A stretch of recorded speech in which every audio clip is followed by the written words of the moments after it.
Bonjour les terminales, on est reparti pour une vidéo de correction d'exercice. Alors, vous avez normalement relu le cours que vous avez dû noter, et puis il y a l'exercice 5, page 291, qui est un exercice d'exemple. Vous l'avez lu, alors donc cette partie concerne les transformations dans le plan complexe. Donc on va s'intéresser aux translations, aux homothéties et aux rotations. Voilà, alors il faut savoir déjà ce que c'est que ces transformations, mais vous avez fait l'activité 4 sur GeoGebra pour vous rappeler ce que c'est, hein.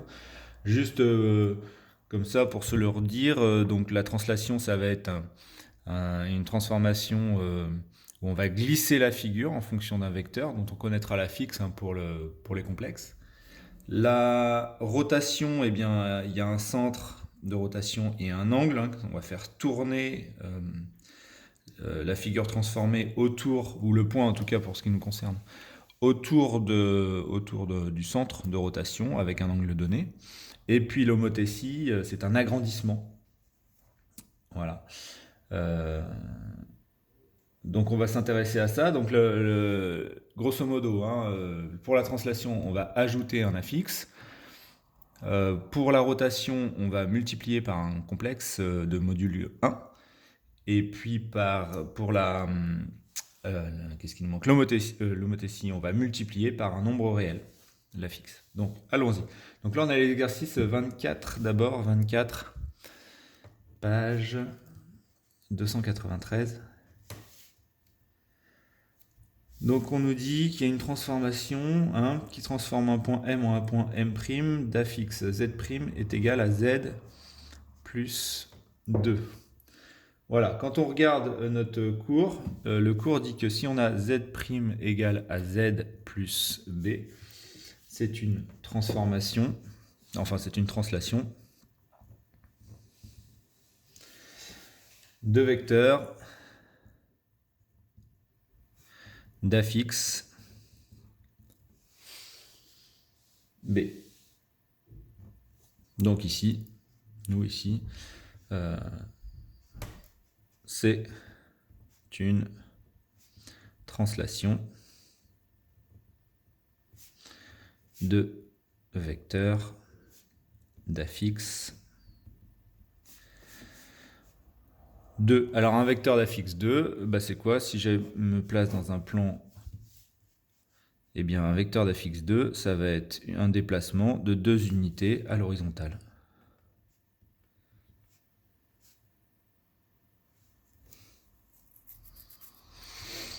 Ah, qu'est-ce que je fais moi? Bon, c'est pas... Voilà, c'est ça que je voulais faire. Voilà. Donc là j'ai mon point M, et là je vais avoir mon point M', image du point M par la translation de vecteur d'affixe 2. Voilà. Ça c'est pour l'exercice 24. Le 25, on a une transformation du plan qui est associé au point M d'affixe Z, le point M' d'affixe Z' égale à 2Z. Donc là on reconnaît une homothétie.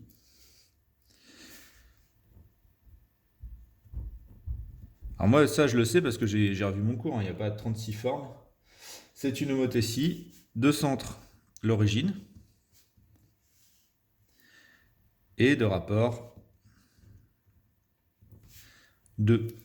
Alors techniquement, dans un plan, qu'est-ce qui se passe? Si je prends un point M ici, pour avoir le point M', je vais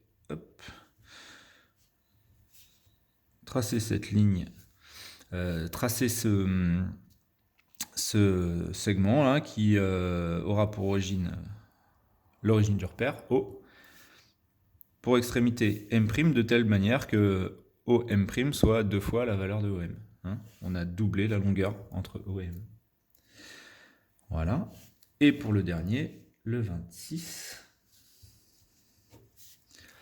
ici, c'est pas de la forme des deux exercices précédents.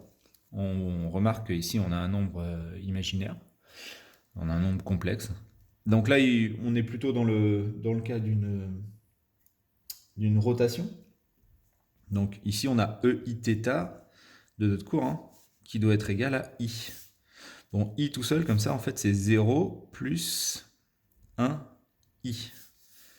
Ça veut dire que cosinus de θ égale à 0 et que sinus de θ est égal à 1. Donc dans notre cercle trigonométrique, ça correspond à quoi ça? Cosinus égale 0, sinus égale 1. On se retrouve ici, ça correspond à un angle de pi sur 2. θ égale pi sur 2. Donc finalement, c'est une rotation de centre l'origine et d'angle pi sur 2. Hop, pardon. Ça, techniquement, qu'est-ce qui se passe dans un plan? Si j'ai un point M ici, donc je vais tracer mon segment OM, je vais appliquer une rotation d'angle pi sur 2, je vais faire un angle droit, et la longueur que j'ai là, hop, je vais la reprendre ici, et j'obtiens mon point M'. Ici, l'angle pi sur 2, c'est un angle droit. Voilà, c'est tout pour les corrections d'aujourd'hui. Je vous donne du travail sur Pronote. Bonne journée.